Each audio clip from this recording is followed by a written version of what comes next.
Hello, everyone, and welcome to the No Zoo Lions podcast. And this is episode 3 with myself, Ari, and my good friend, Chad Lyman.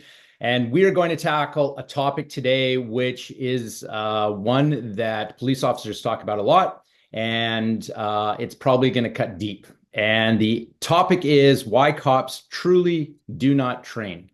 Now, I've made a list of 14 different excuses on why cops don't train. Some of them cross over. Chad has done the same. And we're just going to talk about some of the common things. And one of the things we're going to do on the No Zoo Lions podcast today is also talk about some solutions to this training problem and this perception on why cops don't train. So welcome, Chad. Hey, Ari. So we're going to get right into some of the excuses. I think the best way to probably do this is I'm just going to, maybe we just can go back and forward and we can kind of riff off each other on what we've chatted about, and we'll go from there. So I'm going to start today by one of the most common excuses and that we hear from officers who do not train. Now, let's be very clear. When we're talking about training, there's a huge aspect of training here. It's not just hands-on control. There are things like shooting and articulation and lots of stuff like that. But I think what Chad and I really do want to focus on is that hands-on training, and maybe specifically we'll talk about jiu-jitsu because that's kind of also our wheelhouse as well. Unless you have some other ideas, Chad, you want to chat about? No, I think that's true. But also, as we talk about kind of specifically on what doesn't get trained, we can also talk about how in any of it, well, we're going to get into this, but part of the reason as an industry is how the industry thinks training takes place. And so that will come out throughout, and you can apply that to any discipline. So I guess the first one that we hear is that I don't have enough time to train. And this is a common thing. And I think you and I are probably going to be smirking throughout this whole episode because we've heard it all. The I don't have time to train is typically what we're hearing from police officers is I work 12-hour shifts. I have family. I have other obligations. I need to go to the gym. I need some downtime. And I just simply don't have enough time to hit the mats and do that jiu-jitsu thing. And by the time my time is up for time off, I'm back at work again and I just can't do it. So big one that we always hear. So Chad, obviously you hear that a ton as well. Yeah. And so actually we should talk about that. 1 hour out of your day is 4%, approximately 4% of your entire day. That's 1 hour. And I think this comes down to talking about priorities and what you find important. Now we could go down the rabbit hole here and say, well, what is, your time is important, I understand, but also returning to your family at home is also, I would say, a priority. Our good friend Izzy did an amazing speech at Tahoe about this, about what's important to you. And he had his 2 kids come out, and that is his reason for training. And his time, he's willing to make some time sacrifices. And that's a big one for him. So I'm actually really confused when people have kids, they have a significant other, and then they're like, I just don't have enough time to do it. And this is a skill that they could learn that could actually help them get home safe every night. Yeah, time's a legitimate concern. That there's some truth to it's going to take time, and it's going to take consistent time. Like you just said, though, it can seem overwhelming if you go, okay, I already do all this other stuff. When am I going to find time? One good way to find time is to say, okay, well, I have 40 hours that I work a week. Maybe I work an overtime shift. So I'm working however many hours I work at work. And then I have however many hours in a week. One good way to do anything that is large or seems overwhelming is to break it up into sections that are manageable. So saying an hour is that percentage of my day, that's extremely effective. Saying training 2 to 3 times a week is this much of my total week's time. And that's going to be a priority. And one of the things you said, you got to prioritize it. For sure, you don't have enough time if you don't prioritize your time. There's no doubt. You don't. That's a true statement. But you have to prioritize. Much like Izzy, my whole priority was initially was my family. And then I began to evaluate time also in how much the departments value my development and value me becoming better, and how much time do they give me. It's laughable. They're not giving me time to grow or be proficient. They are only training me in many cases because there is some entity that says you must have this many hours a year of this discipline. And so they are checking the box and saying, well, we gave this guy training. In some places, that's not required at all. And they don't do any ongoing training. So it is about a time evaluation. How important it was. I had the I'm going to say luxury of knowing what jiu-jitsu was before I went into policing. So I knew how valuable it was. I think a lot of cops that get into jiu-jitsu now are doing jiu-jitsu. So they already know, so they carry that in.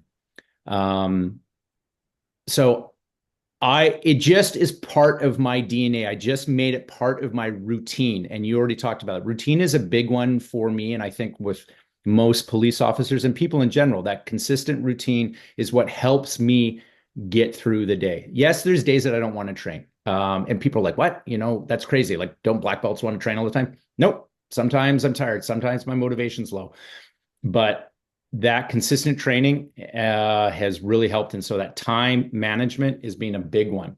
Now, kind of piggyback to that, which I wanted to chat about as well with the time, is cops will say, if the department gives me the time during work, then I'll think about it. But my own time is more valuable than my work time. And so they kind of look at this strange way. And you and I both know that it'd be awesome that every police officer in the world gets trained while working. They have time that they can go and work out and stuff like that. But that is just not the case. So I think that's a massive excuse that we hear, that if my employer doesn't do it, then my time, it's just not worth it for me to do it on my own time.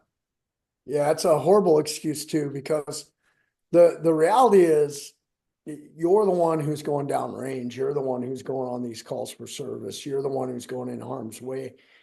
I'm the one going down range. So first off, it has little to do with my employer. The second thing that I think is super important is the overall, when I look at officers over the years, like I come out of the academy. Most people are not burnt out of the academy. Most people are super excited going in. The academy is amazing.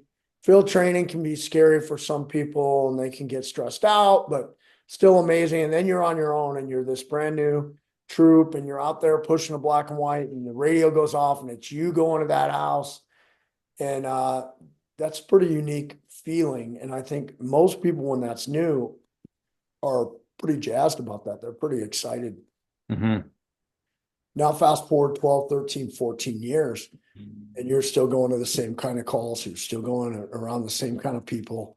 You didn't solve the world's problems. You've made very little in your mind, although I don't even know this is necessarily true, but you've made very little difference that you can visibly see. Most of the impacts you're having are probably unknown to you off of trying to handle each call the best you can each time you go. And that's a whole nother podcast. So, but my point is 13, 14 years in, the job's not new. It's not alluring anymore. It's not, you're all the things that you didn't realize were going to be negative. You now see clearly and you have a much better picture of what you're actually doing. So for me, so then what starts to change for guys or gals, they go on in the career? We see weight gain. We see poor sleep, poor eating. We see a general decline in physical ability from year 1 to year 17, 18, 19, 20. And most people say, well, that's normal. And to a degree, there's some normal things that are happening there. But a lot of it is this lack of, if you did things you did in the academy and you're 20, you're still going to be in really good shape, and you're still going to probably be emotionally better, physically better. You're going to be more happy, all those things. We watch guys get divorced, guys and gals. We watch them become estranged with their families. We watch them develop different mental or physical ailments. And I'm not saying if you train, and now I'm speaking specifically about jiu-jitsu or MMA or Mhm. PJJ or things that Invictus brings to the forefront. I'm not saying you won't have any of those issues, but I'm saying a lot of those issues get worked out on mats where I if I'm a cop and I'm going to work so many hours in a week and time's a factor, and by the way, it is. And then I have to spend time with my family. Well, I've been married 33 years, the whole time I've been a cop. I just spent an incredible weekend with my wife. We're still very much in love. We have 8 children, 3 daughters and 5 sons. So time's at a premium. I have a spiritual thing I enjoy participating in. I participate in it weekly, if not daily, on my own personal rituals or things I do. And so now you're infusing into this training. Well, the training enhances not only my performance at work, but enhances everything. All the crap that comes on me at work, I get rid of a lot of that on the mats. And there is some studies that are showing that that can occur, where it can help you get rid of some of the baggage. For me, it's not just performance in the field, it's performance in everyday life. I'm 56 years old, well over 20 years. I think I'm 25 now. I started in 98. So Mhm. I don't know. I don't keep track of what year I'm on, but I'm a long time in. I could retire anytime I want, at this point. And why am I not totally burned out? Why am I not mad? Why do I not feel like the job sucks? I see all these people talking trash about the job. Why do I feel that? I put a lot of that into me having rituals that are healthy outside of work, and training is one of them. Me having commitments that are healthy. My wife and I's commitment is healthy. My commitment as a dad is healthy. My spiritual commitments are healthy. And then my commitments on the mat are healthy. And Mhm. so this is bringing back, I don't think you can't afford to make time because of what this job's going to do to you. Yeah. Like, you can't afford to not take that time. So if you have time to binge watch Netflix, or you have time to go smoke stogies, or you have time to drink a 6 pack at your house after work because you can't stand what you see every day. If you have time to get in a fight with your wife and go down to the bar and hang out for 5 hours, you got time to go to the gym, Yeah. and it would be time well spent. Yeah. People will use the excuses that jujitsu stuff is too expensive. Like I look at it, I live in a metropolitan area. Jujitsu membership is $200 a month. I just can't afford it. I am maxed out. The economy sucks, all that stuff. Now, you and I both know that there are countless gyms out there that give law enforcement discounts. We know that there's the Adopt a Cop program, which gives free training up to a blue belt. There are actual gyms that I know of that train police for free. So there are many different tiers to that. So what do you have to say about it's just too expensive to train jujitsu? It is expensive. There is a cost. There's a cost to everything. And once again, it goes back to priorities and prioritizing the benefit that I get out. How much, how much return do I get on the super nice truck that I bought, or the super nice car that I bought? How much return do I get? Or is that a bell flap, a bell around my neck, weighing me down, drowning me? How Mm. much return am I getting on the house that I can't afford unless I work overtime? How much return am I getting on the beer that I'm drinking, or whatever you're smoking, or whatever you're doing? Mhm. What's the return you're physically getting from these things? There is a cost. There's a time cost and there's a money cost, Yeah. no doubt. And so I think it's a matter of you evaluating where I'm going to spend my money. Once again, once you start prioritizing your time and also prioritizing your money, you'll find both. You have the time and money to do whatever it is you're currently doing. And one of the things we did when we were young marrieds, my wife and I already had children when I came on the job. And I came through the academy and then got on the road, went through FTAP, and then I got on my own and I was working and we lived paycheck to paycheck. We struggled financially for years while I was coming up, and I still made it a priority to train. And so one of the things we did is we set our family budget first, and then I had to work overtime to meet our family budget every month.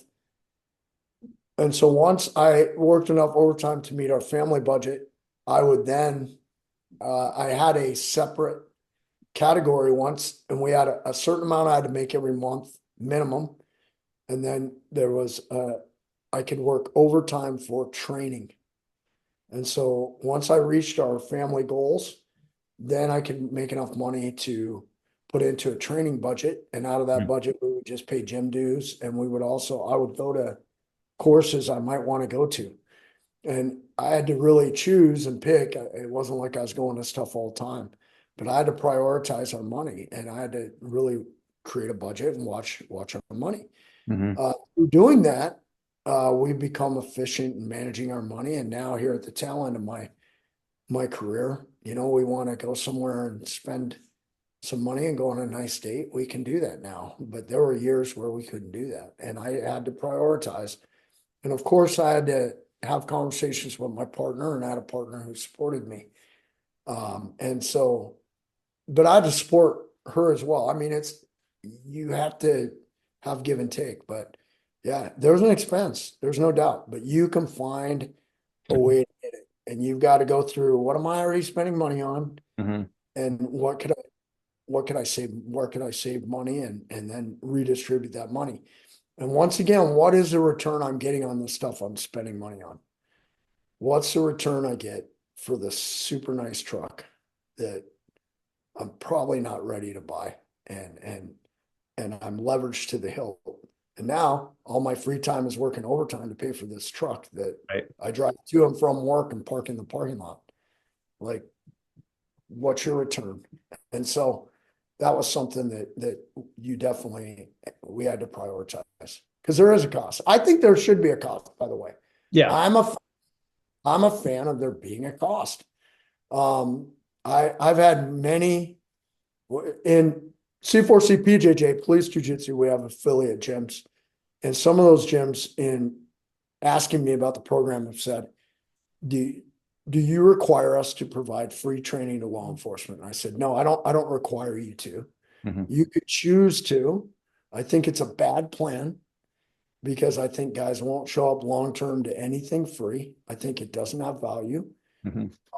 You as a business owner could offer a discount to law enforcement, military, teachers, healthcare workers, whatever you want. That's your business. That's up to you. But I personally don't think it should be free. However, I always tell my guys, if you want it to be free, make it free.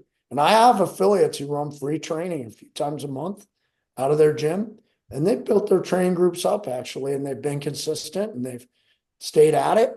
And I have other guys who charge. And for me, I think there being a cost is okay. But one of my contentions are on both time and on cost is police departments, though. In a police department, 6-month academy, maybe more, close to 1,000 hours to 1,200 hours of training. An industry standard is 40 to 60 hours of DTs, and 1,000 to 1,200 hours of training. Right. 40 to 80 hours. 80 hours is considered pretty good. 40's on the low end, right? That's almost none of their academy time. Then once they graduate, most departments are going to offer annual training, Some will offer biannual, and then really industry leaders will offer quarterly training 4 times a year. So I'm doing DTs 4 times a year, 2 to 4 hours a shot, or I'm doing it once a year. Yep. And generally, the once a year people will get 6 to 8 hours for that day. One day of training, 6 to 8 hours. Yeah. The department's not investing in these things, and that sends a message to the officers at times. And so we're trying to find an answer to that and say, I used to give the departments a pass, but now that we become more and more litigious and more scrutiny on officers and their performance, which by the way, I don't have a huge problem with, unless you don't train them. Like if you're going to go over a guy's use of force with a fine tooth comb, which I'm actually okay with, and then prescribe more training, that would be awesome. But if you go through it with a fine tooth comb and then you want to discipline or fire guys because they got training in the academy 9 years ago, that's just a joke for Mhm. stuff to do every day. Departments should invest more time. And as for money, if I got paid off the guys that wrote me a message and said, "Hey, Chad, I put in for your training, I got denied." I've had guys say, "I put in for your training and said I'll burn vacation and I'll pay for it myself," and they denied me Yeah. because they don't want to let me have the day off. So, you know, if I got paid off guys' rejections to trying to legitimately make themselves better, I would be rich. Yes. I wouldn't have to work anymore if that's Yeah. how, you know. And so departments are not a great example for some of this. Officers and departments are afraid to get their officers trained because of fear of injury. So both officers and departments will look at it and go, "Hey, Chad, I know you run this C4C thing, this PJJ. I just don't want to get injured. I hear about knees going all the time. It's pretty rough from what I think it is." Departments look at you and go, "Listen, we just can't afford to have a broken officer because we're already down, we're understaffed. So that fear of injury is going to keep me away from the mats. I'm just going to go to the gym, I'll work out, I'll be fine, and everything will be good." Yeah, to be fair, you can get hurt if you train. That can be part of it. And another key point of that is it can be challenging to find instructors who can lead combative training in a safe and effective manner because to have that instructor, I believe the only way to find those people are to find people who have actually personally done that. I Mm. have trained for a long time. I've trained combatively. I've used force on training partners in practice, and I have a history of not injuring my training partners. So instructors have to come from at least some of that. Along with that, instructors have to come from a solid curriculum. Those of us who coach at a high level, we have curriculum formulas, SOPs in place that allow us to conduct this kind of training and mitigate consistent or serious injury. I will consistently get nicked up a little bit, but even over time, that changes, right? So the injury concern is way overblown. It's not common to have significant injury. Mhm. You and I did not talk about this before we came on, and I'm going to put you on the spot a little bit. You've actually run gyms or training centers for how many years? Have you run a gym or a training center, whether that be a commercial one or your current one where you run a semi-private gym? 21 years now. You've run. Okay, I'm going to put you on the spot a little bit, and this is either going to go great or going to go crazy. How many significant injuries, and by significant, I term that an ambulance came or they got transported and they need some kind of surgical repair before they can come back to training. They need surgical repair based on practice, based on a session led by you. How many times have Uh, you in 21 years? 3. Yeah. 3 times in 21 years. How many? I mean, we can't even, That's thousands of people. thousands of hours and thousands of iterations. Yeah. There. Yeah. Thousands. 3 times. 3 times. So I can't with a straight face say that training, no one's ever going to get injured. Like that's not accurate. That's not true. I can't say that, but I can say people are not going to get injured consistently and it's not going to be the norm. And the level of injury can be controlled significantly through good curriculum and good instructing SOPs. Yeah. Yeah, I agree. And I find it ironic that we see people in the gym and they're doing their bench and then they rupture a pec or a bicep or something like that. Like it happens. And I would love to do a cross analysis of working out in the gym as police officers and jujitsu training and to see what those stats like. That's something that I think I'm going to look into eventually. I don't know what the numbers would be. Maybe I'm completely wrong, but from anecdotally, from what I see and what I just said, it is not something that happens all the time. And it's weird that people think that. But I also think that that's part of misunderstanding what jujitsu is. So that kind of brings me to a next thing here. A lot of cops look at it and go, jujitsu is that like UFC stuff. You guys are, just trying to strangle each other. I'm not on the ground with suspects. Like immediately, I want to get them down and get on top, but you guys are going to roll around. There's this misunderstanding of jujitsu. It's 2024. And it happens all the time. I have discussions with my coworkers in my department, and they're still unaware of the totality of what jujitsu is. They look at it as a very fine thing. And some people literally just like, it's that karate thing. I don't know. Yeah, 100%. And there's so much misinformation and lack of understanding. Guys actually think that I'm a UFC fighter. Like on my guys have thought that over the years. And it's like, what do you do? Do you watch the UFC? Yes, I do.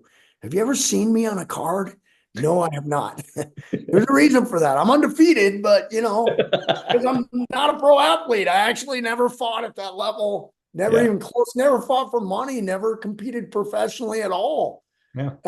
Got into this quite old. Have coached there, but never competed there. So yeah, there is a complete misunderstanding in regards to what we're doing. It's either thought of as like really artsy, really martial arty, Bruce Lee, paint the fence type mythical craziness.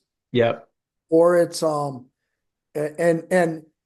who proliferates that. So there's a couple camps that proliferate that. You've got your traditional LEO people who will say, we don't want to be an MMA fighter, or we don't want to be we're not doing a sport contest. You have your self-defense people who proliferate this and talk all kinds of crazy, silly nonsense.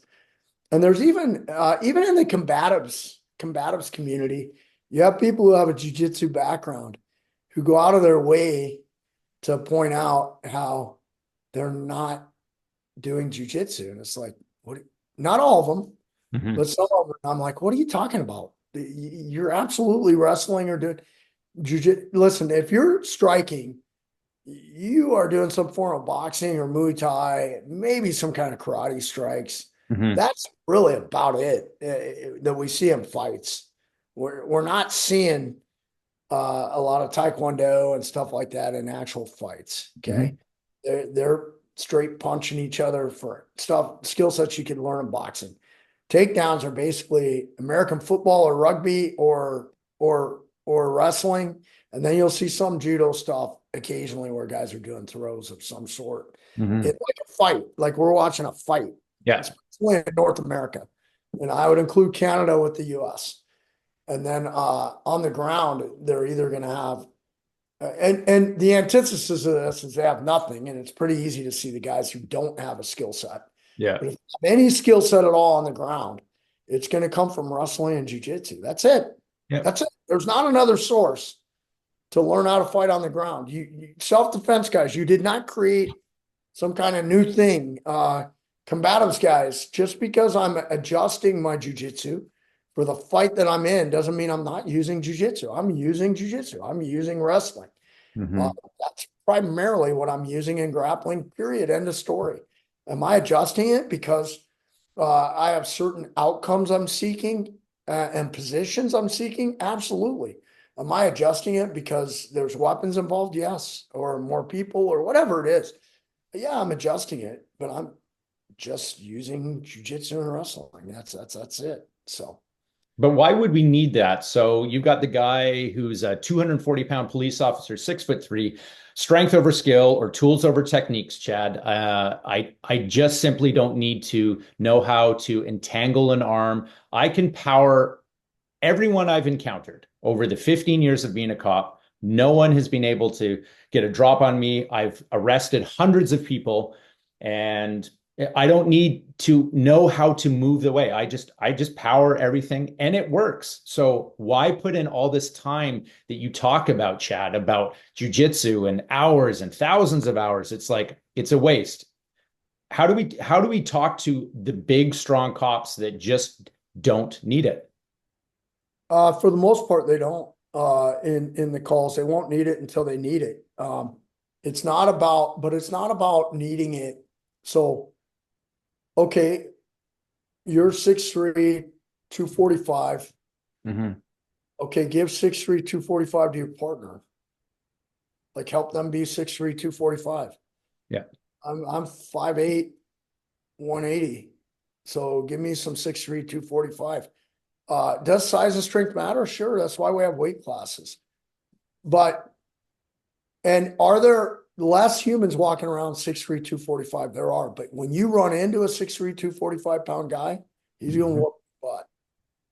He's gonna stomp a hole in you. And if you've trained prior to that engagement, you're going to recognize what's happening. You're going to feel it. And even at 6'3", 245. So you've never needed it on a call. And by the way, there's no way to argue with that. Like if Right. someone says that to you, you can't go, no, you needed it. No, I've actually been going on my own calls. Like I didn't need it. So there's no way to argue that he has suffered some kind of loss because he didn't have jujitsu. That's Mm. not what we're talking about. Mhm. Um, First off, it's do we as an agency or an industry want to have some commonality, some fundamental things we do in general? Yes. What's the strength of that? Well, we've got an operating system. We've got a way we conduct physical hands-on encounters with bad guys. And Right. that should be fairly universal. I should recognize what the 6'3", 245-pound guy is doing. Now, it might go really well for him because he's 6'3", 245, but I recognize the hug armbar he's doing. I recognize the control he's doing on the ground, the knee across. But I recognize how he's extracting an arm. It's not some like I'm just stronger than you. I'm going to rip your arm back here. Now, once again, I'm not a guy. When I started, it was always well. So I've had two distinct differences in gyms I've trained in. I've trained in fight gyms, MMA gyms, where it's not super common to hear guys go, "Don't use strength." Um, a more common thing in a fight gym is use as much strength as required. Mm. Be efficient. Why do I want to be efficient? Because the fight could go on multiple minutes. We don't want to be done in 30, 40 seconds. But in the fight gym, guys will get after each other, cross face each other. In jujitsu gyms, traditional with the gi on, sometimes I've heard, hey, don't use your strength, don't use your strength. And I think what they're really saying is you're using strength to win. Let's have you find hone technique. Your strength's not bad, but let's sharpen your technique. So then your strength, your technique work together. Right. And that's probably the better message, right? Let's become sharp technically. Let's become efficient with our energy, no matter if we're strong or not. Um, I will tell you this, the big, strong guys, like as a trained individual, if I have a power lifter or a bodybuilder, I know that dude's going to be tired in 30 seconds. Like I literally am not very concerned. I am way more concerned with a dude who looks like a special operations guy. He's in shape, he's Yeah. lean, Yeah. he's well proportioned.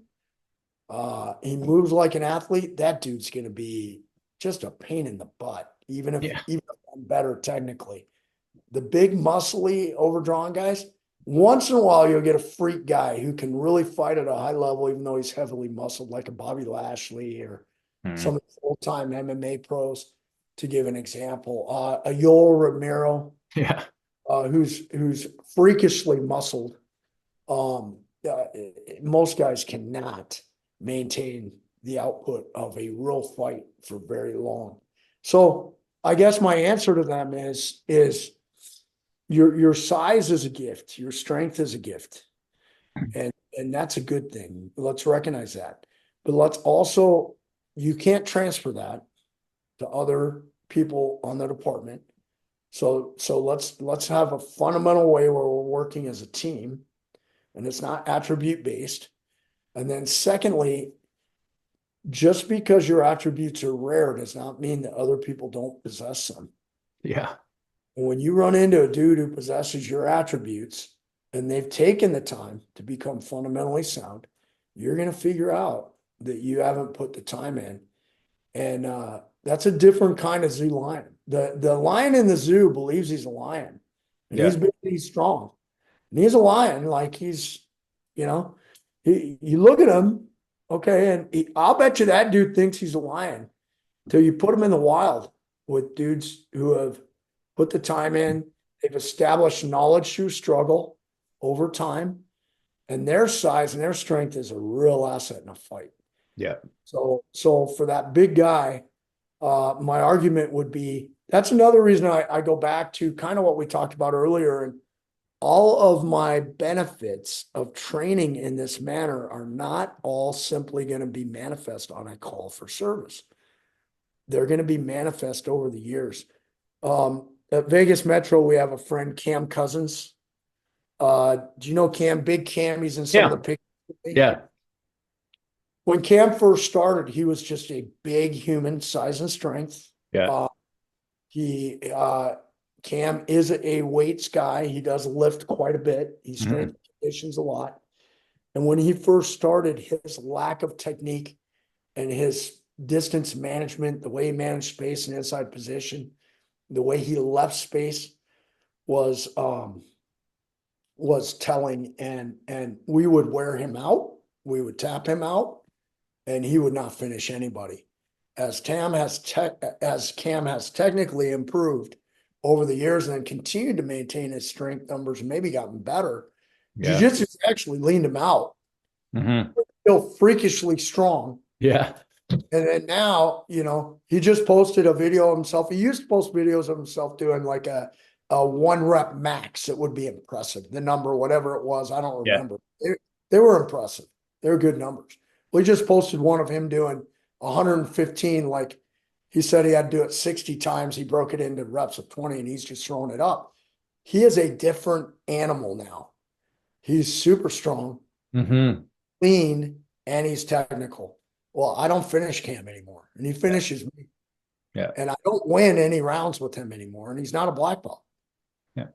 And so he took that size and that strength, and he by the way, Cam could have never gotten this under his skin where he got the bug and it bit him, and now he can't get away from it. And he could have just stayed in the weight room and won most of the fights he's in. But he wouldn't be an efficient instructor because he would teach people. He wouldn't understand how and why something worked. He's become a good coach, a valued instructor. He's twice a training partner to smaller, lesser physically gifted officers. When he was new, I would not have trusted him Hmm. with a small female, for example, to do repetitions with, because he was using so much strength and power and he didn't understand what he was doing. Well, now I would trust, I'll match him up with a smaller police officer to do repetitions with them. And the key thing is I will match that big guy up with Cam who says, well, I've never needed it. I'll match that dude up with Cam all day long, and Yeah. Cam will ragdoll that guy. Yeah. He will Donkey Kong that guy. And that guy will go, man, I have never been treated this way. One thing I would be careful of is trying to argue with them that their strength hasn't worked up to that point, because you're just arguing about something that they believe it has. And so what I would do is try to find other things that are valuable in the training. Yeah. And how their strength and athleticism is a benefit. The other thing just occurred to me is how many times have you wanted to be bigger and stronger and wish you were bigger, stronger, and faster with how hard you're training? Yeah. How many times have you wanted to be gifted? I've known you a long time and I love you like a brother, but you're not the most gifted guy in the room. No. I mean, you're just not. And out of all of our friends, you and I are not the most gifted guys. But we'll shake hands with all of our friends and do real rolls with them to varying degrees of success because they're training hard too. Mm-hmm. But, I think of Mike Bland, I think of Jerry Heller, I think of, we have some pretty talented friends. Yeah. And it's like, these guys are good athletes, man. So that brings up a point. It's funny. I'm going to go off here a little bit, but when people look at a black belt and they say, well, why are you training? You're not the most gifted guy in the room. You're getting tapped out and all these things. It's like, but you keep coming back. So what is it about keep coming back when you're never going to get to that level where, your buddy is? For me, it's not trying to get to that level of where my buddy is. I realize there's a range.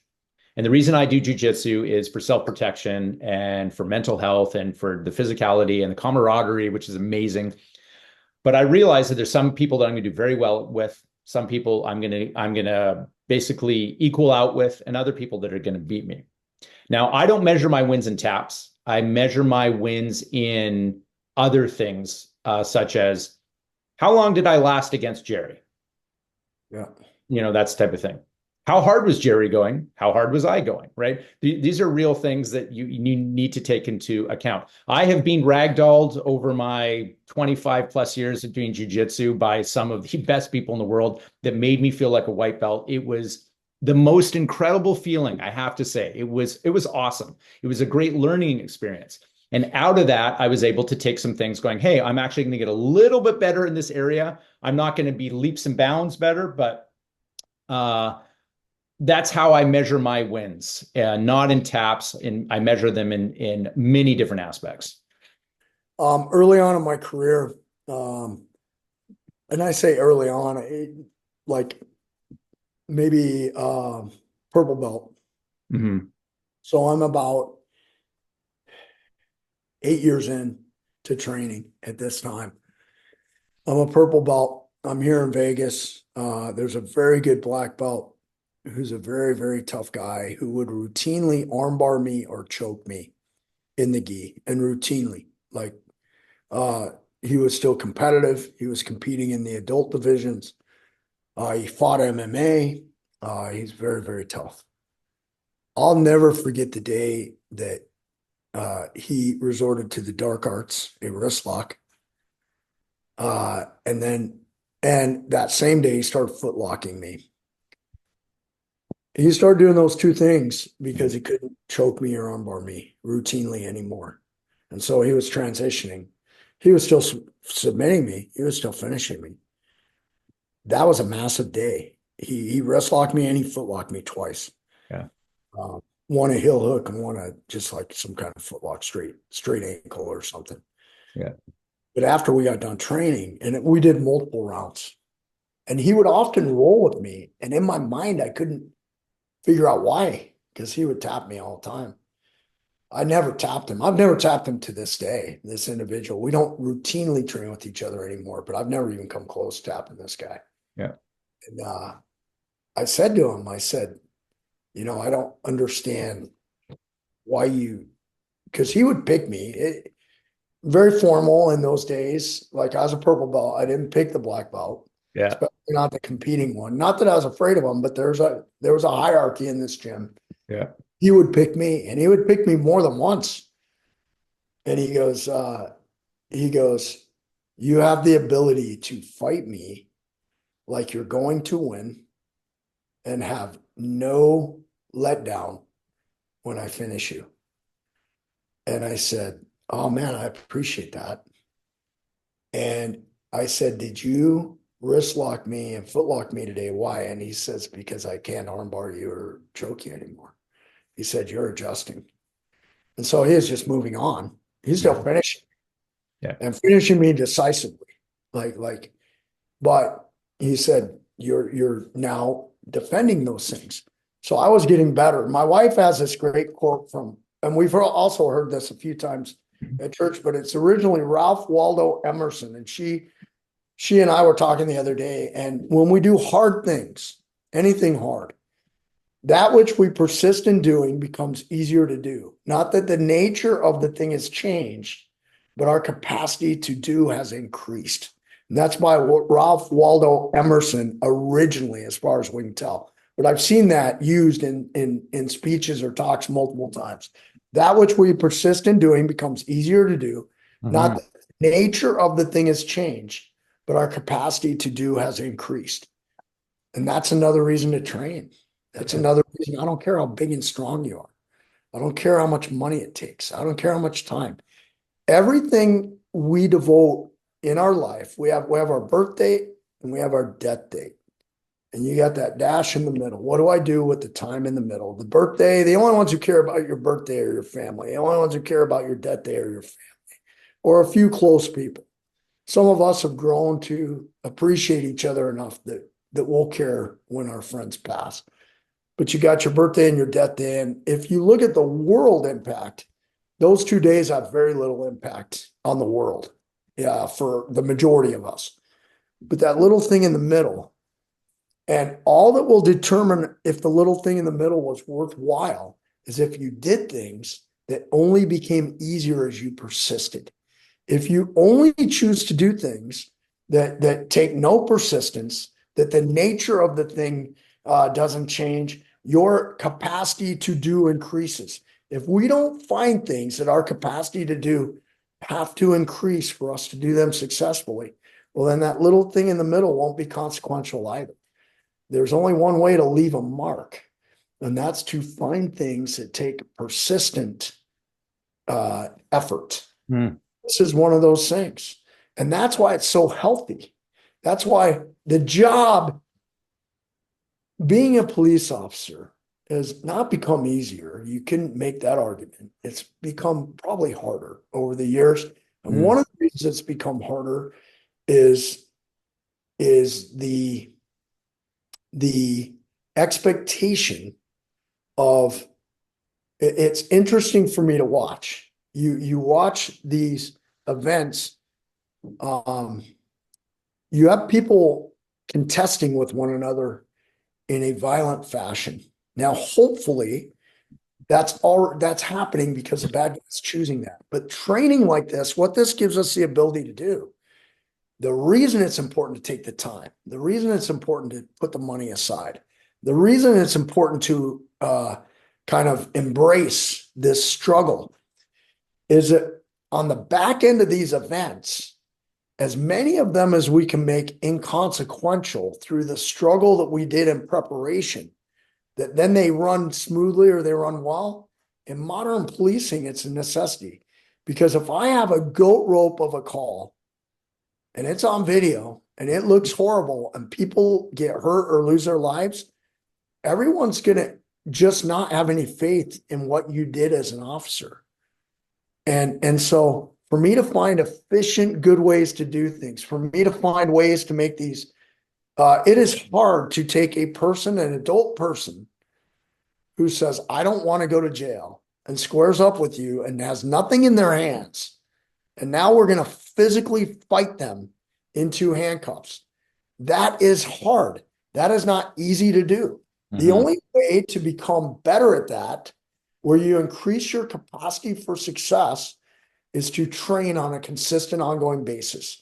That's the only way to do that. And when that is your job description, you have to find the money, you have to find the time, and you have to be able to deal with the occasional injury or owie that might come, so that when you actually do that, people recognize it as a well-trained, well-done, use of force that the officer had to do based on the suspect's resistance. And that's how you get that more confident look on the back end. So you have to do it, despite these things that are challenging, you know. But what about the cops that are close to retirement, Chad, or who are out of shape, or they're not on patrol, and they're like, well, they're not talking about me because, I'm retiring next year. I'm not going to be on patrol. I'm 280 pounds. I'm out of shape. I probably won't get in a dust up with somebody. Yeah, start slow. The Yeah. biggest threat to you is yourself at this point. You're Yeah. 280 pounds, you're unhealthy, you're unsafe, you're shortening your life. Start walking on a treadmill 3 times a week. Find a gym that is pro LEO, it's got LEO in there, that are pro LEO training, and start where you're at and do what you can do. I was in briefing the other day. We got a copper here at Vegas Metro that was diagnosed with cancer. He lost his leg from the knee down. He goes light duty, clearly, because they took his leg. He gets fitted with a prosthetic. He is almost a, well, I don't want to say what belt he is. He's a newer belt in jiu-jitsu, right? Yeah, some jiu-jitsu when he encounters this issue. He's now back full duty. He wears a prosthetic. He is on patrol. He is not in a desk job. He is downrange. And we went to his briefing the other night to talk about some use of force issues to the whole briefing. Yeah. And he pulls me aside and goes, my nub is almost healthy enough that my doc says I can do it. I think I can do jiu-jitsu again. What do you think? I said, absolutely. There's no doubt. And it's going to be an adjustment. This guy's going to get back on the mat, and he's going to train, and he's going to train his whole career. Yeah. And he started training because of work. He started training because of following different guys. And he says, I've made it back to work, which was my first goal. He's passed his physical tests. So he can physically do everything. He has one leg. He has a prosthetic leg. Took a picture of it and circled it the other day. Posted it in my story. Yeah. And that dude hit me up after briefing. He's like, hey, man, don't leave. I got to talk to you after. And then hit me up. He goes, hey, I'm almost. He goes, I guess when they first get fitted with the prosthetic, I guess it's months where they build up where they don't have open sores anymore. And his doc's like, yeah, no, you're not doing stuff that increases. Their real fear is infection. Infection, yeah. That's a real fear. And so the doc's like, no. And he goes, but my doc told me if I continue to heal, he's going to clear me to go back and start doing like jiu-jitsu or whatever I want. And I go, yeah. So I love it. Like, you've been at the jiu-jitsu game for a long time. How would you answer to cops that go up to you and go, hey, Chad, jiu-jitsu just is going to take too long to get good. So I need the Cliff Notes version, real quick and dirty, that I can use on patrol, because I've watched your guys' videos. I can see your hand extractions, your body movement, how you there's all these details. That's literally going to take me over a decade to get into my head. I don't have the time for that. So it's just going to take too long to get good. How do we talk to those people? Well, first off, it's a myth. It's going to take too long. You have to define good. You have to, what does good mean? It'll take you, the one thing I can tell them with a surety is it'll take them 8 to 10 years to earn a black belt in jiu-jitsu. If they go to a good school, maybe longer. So that aspect would take a long time, but it's similar to, I'm going to refer to a couple comments I actually had with a family member about their kid. Their kid just took up wrestling. Okay. And the only reason I'm going to refer to this, and for those watching, I actually didn't know this question was going to come, but it's interesting. I had this conversation with a sister-in-law on my family line, one of her kids, and her son is overweight, but he's big for his size. In fact, he's huge. His dad was really big. His dad unfortunately died of a health issue. but his dad was huge, like 6'3", like 300 plus pounds. Okay. The family is very athletic, that she comes from. And then her kid, her, the guy she married, although big, was a big, strong guy, right? But then he had a heart issue and died. So her son goes to wrestling. He's been, he's been wrestling for just under a month. And, he went to a match the other day, his first match, his first meet, and he gets pinned, and he gets pinned fairly early in the first round because he's big. The other kids he's wrestling are big, and she says, you know, he's a gentle giant. He's so strong. So I'm big. Why do I need to train? He's a gentle giant. He's so strong.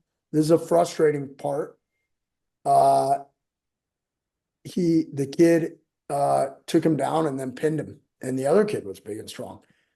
But she said her son actually started crying. He was emotional. He got manhandled by this other kid in front of people.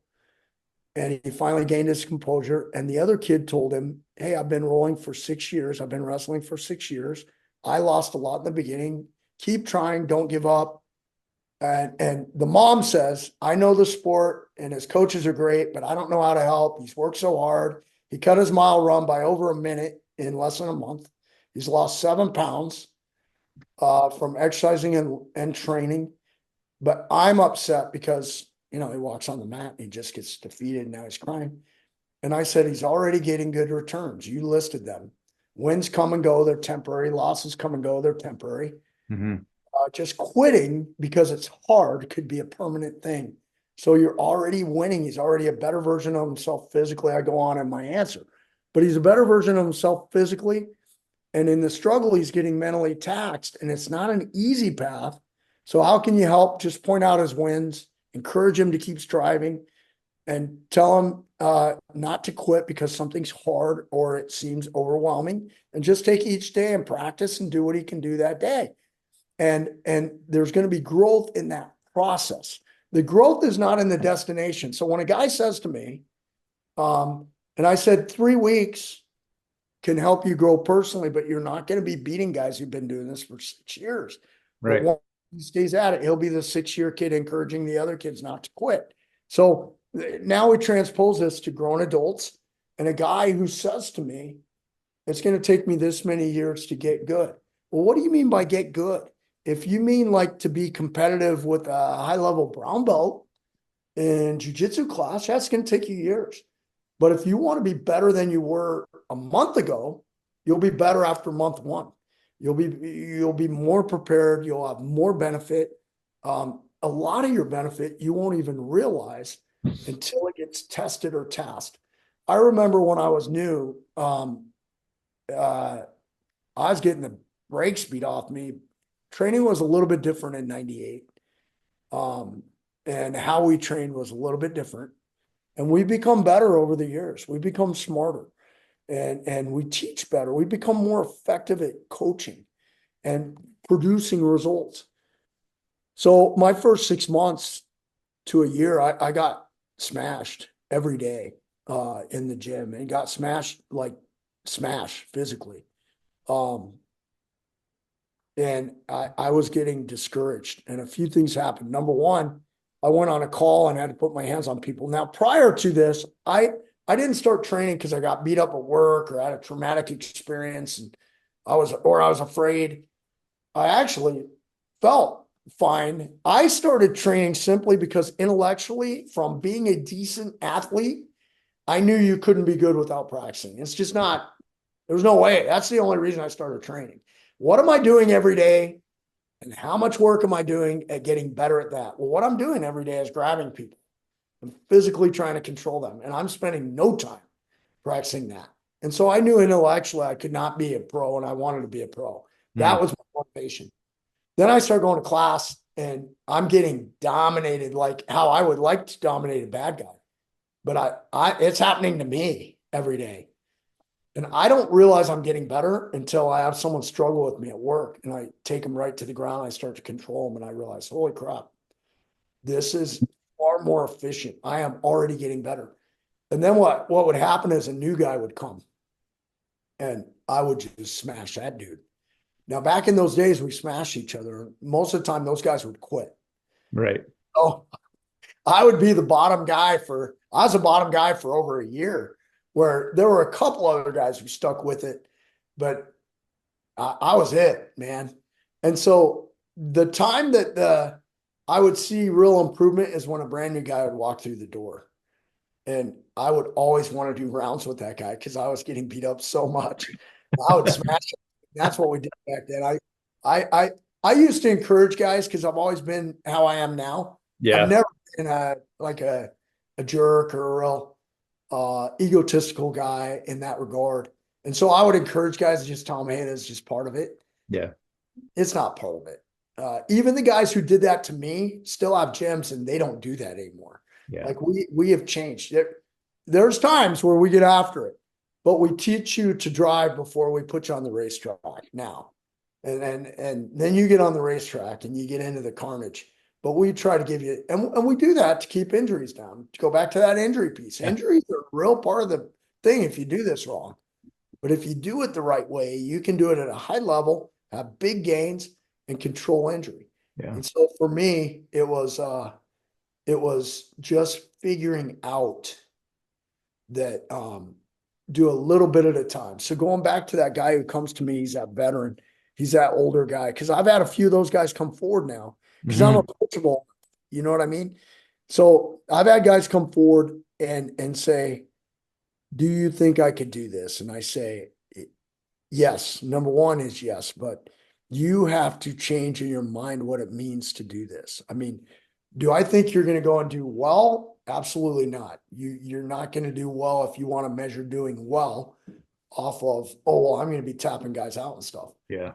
How long did it take you to catch your first armbar from bottom to the best of your memory? Oh God. When you first started and you were training regularly, and when you first started and you started training, you really got the bug. How many times a week were you training? 5. Yeah, I was training 3 to 5 or 6 every week. Yeah. There were some weeks it got cut down to 3, but I was training 3 to 5 or 6 every week for years. How long did it take you? Can you recall it? Because I remember about when my first one was. Against someone who was Live rolls, but you're on bottom in guard and you got to armbar a guy on top of you. I'm going to say a year and a half. Okay, mine was shorter than that, but it was long. It was months. Months. Yeah. And it was another brand new guy. I remember it because I was losing in the beginning so badly. Yeah. It was after my 6th month, but it was a brand new dude. Mm-hmm. And I got my first armbar off my back. Now, I had gotten about this time, I was starting to get arm bars from top. If I got on top, either got mounted or I got side control top. And I had another new guy, he would make a mistake and I would get an arm bar. But from my back, it takes months, if not a year plus to do that from your back. So define good. But by my first year, I was no longer routinely getting armbarred off people on their back. Yeah. So that's improvement.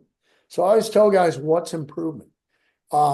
You're doing no cardio at all.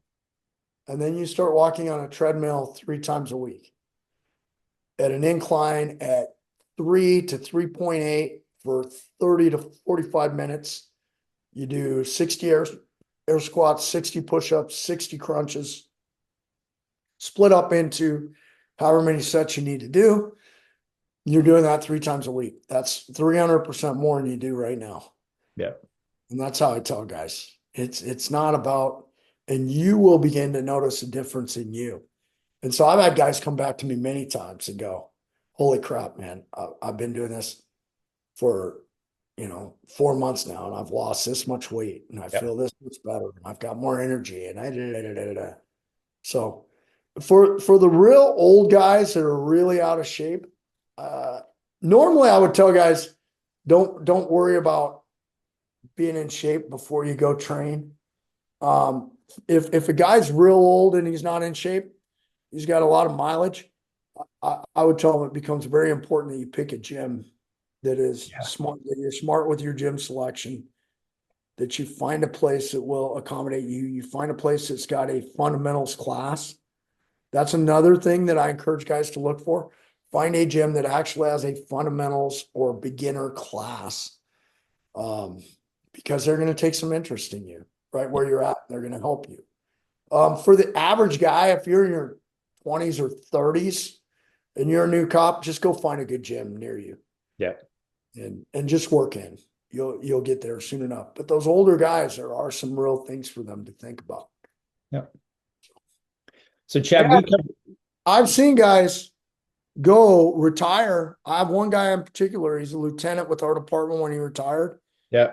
20 plus years, started training at 20 plus year mark, retired as a blue belt, still training. I think he's a purple or a brown now in retirement. Yeah.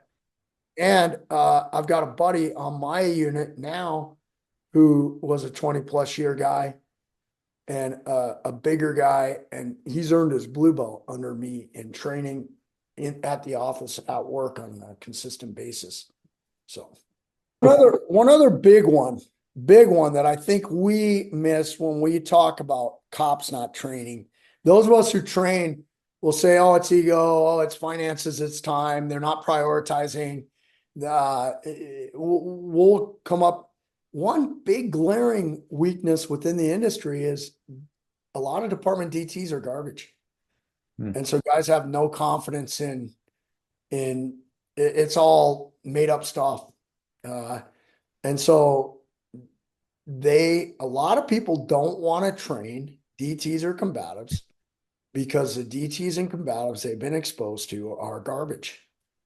And they just think that this is more of the same. It's all made up nonsense.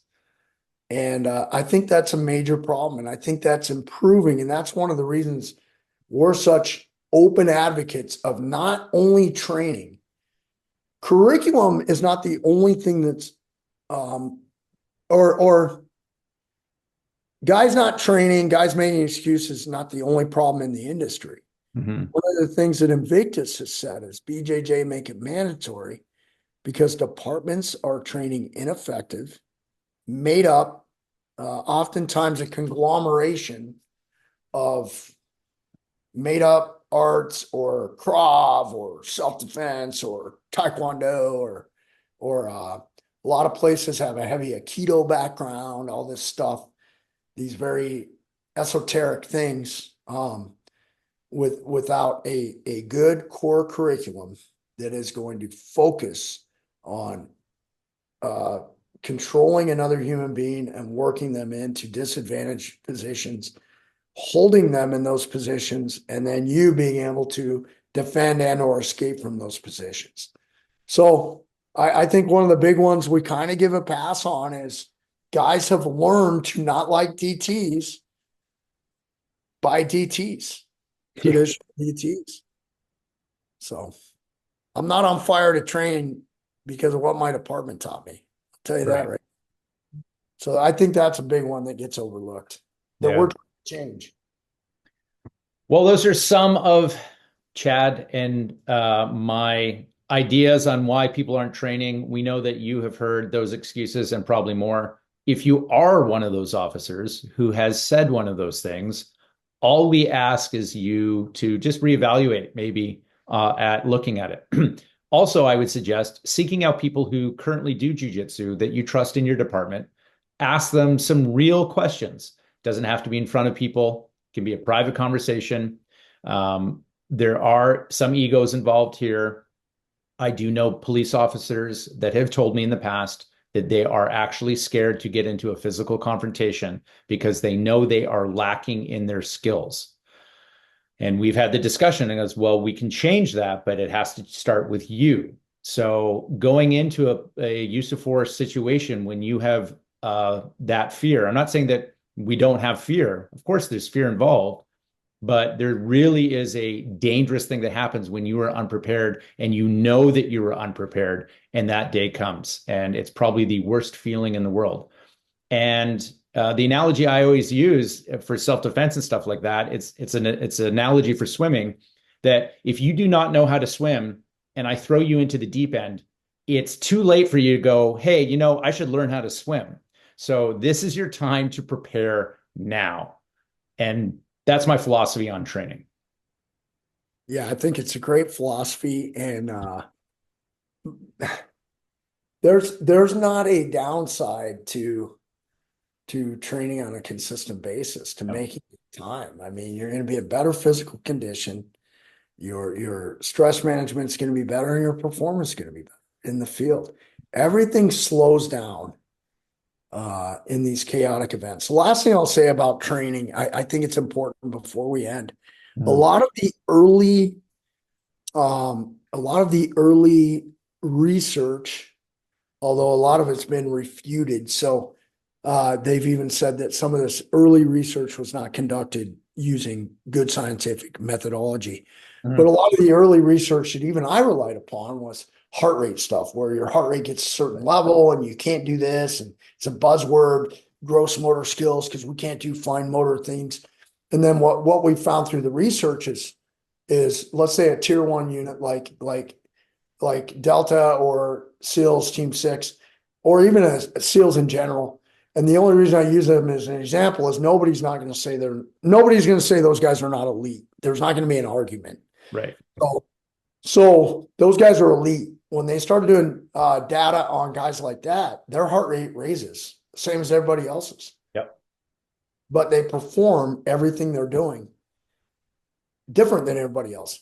So now what's the correlation? Right? So the early correlation was everybody's heart rate is high. We're having crap performance. Therefore, the heart rate is related to your crap performance. And my issue I always had with that, when I thought about that, even when that was the thing, was, well, then the training's not going to. If I can't control my heart rate, I'm going to have these things that just are going to happen to me.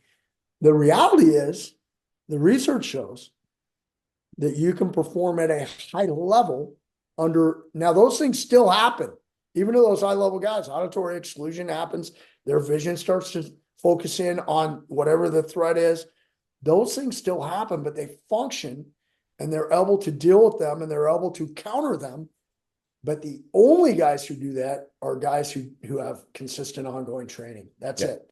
So training is the answer. So now you go back to I'm big and I'm strong, but I don't want to train. Well, now those things are going to become an impediment to your performance under stress or an elevated heart rate. By answering these problems, by looking at, is there ego? Yes, there is. Even I have ego. I try not to have it. I have it for sure. Um, um, Finances are a real problem. Time is a problem. All these things are legit. Injuries could happen. Those are things. But if those things win this, if I allow those to dictate how well I'm going to prepare for the time when my heart rate is going to get elevated, because that is fairly consistent. I can make your heart rate get elevated in a sim scenario. Yeah. I can do it. We've done that anecdotally on our own department, and we can talk about that in another episode. But I've done it and then recorded the heart rates by hooking them up with certain things before we send them through the door.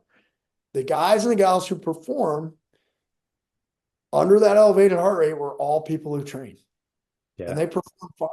The elevated heart rate, Yep. they dealt with all the things that come with it, and they still did their task and still were fine. So that's why it becomes so important that we have to find a way to train despite these challenges. Those are just excuses, and you can't let them stop you from trying to attain the goal. Because the reality is, the only thing that's true about that early research is that those are legitimate things that are going to happen to you under an elevated heart rate. And the only people who have ever performed well, because those things are going to happen, the only thing that counters those Yeah. is consistent ongoing training. That's Yeah. it. And they have shown that repeatedly now. So there's just not an argument. So you're literally going to go down range and put yourself in these situations as a police officer. You have to know that and you have to prepare.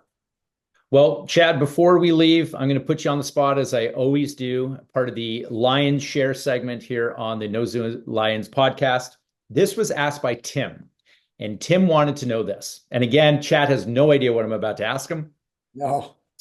So Tim asked, he goes, "Hey, Chad, pain compliance versus control concepts. How does pain compliance work in an environment in policing? And how is it implemented? When should we abandon it while using it in policing? And how does it kind of differ from control concepts? Which are better?" You will learn out in the field, people feel pain differently and they certainly react to pain differently. So,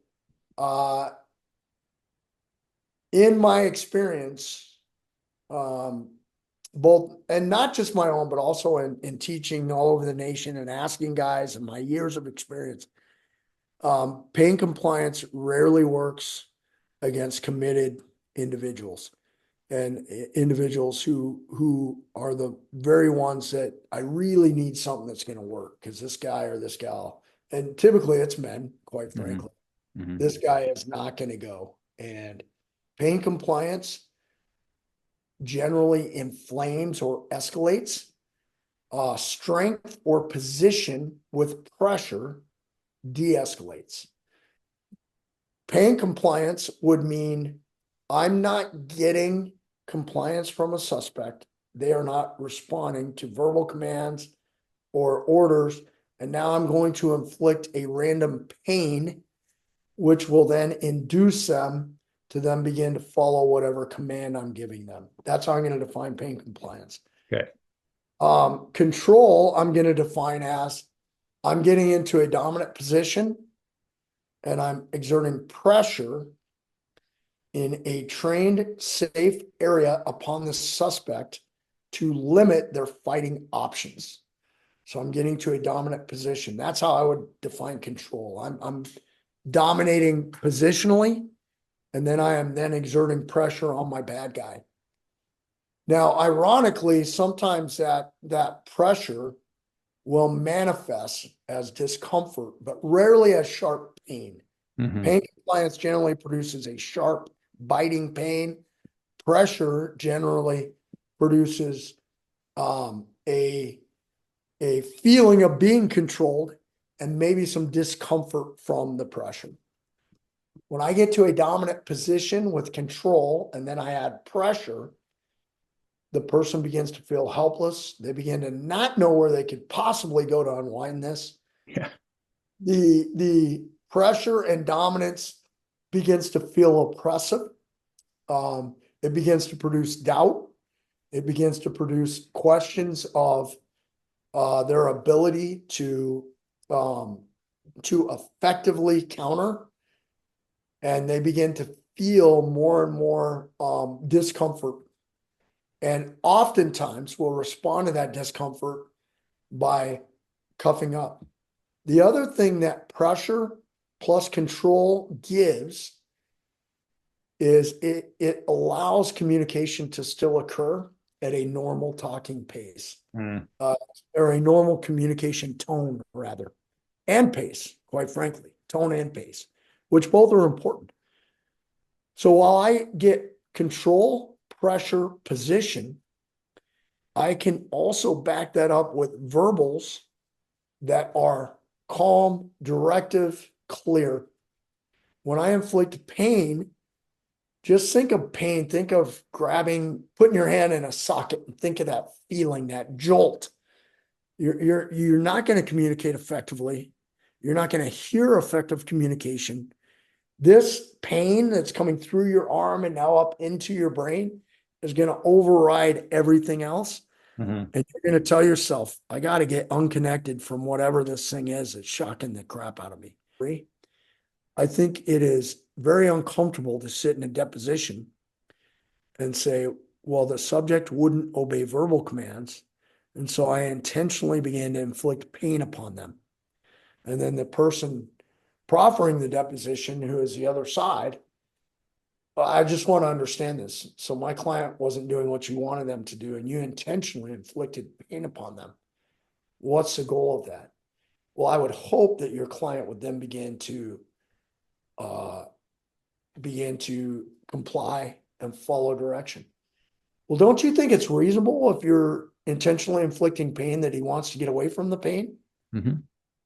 And that's the answer. I mean, if I'm being honest in a deposition, well, yeah, but I don't want him to try to get away. I want him to begin to comply more and get deeper in this thing with me. Well, how does he trust you? How does he know you're not going to still inflict pain? Right. That's the rabbit holes you start to go down. Once pain compliance fails, I'm in just a fight. I haven't gained control or a dominant position. Right. If I'm in a dominant position with pressure and that fails and the guy begins to fight out aggressively, I'm in a good position to go to my next force options. Not a fan of pain compliance. Yep.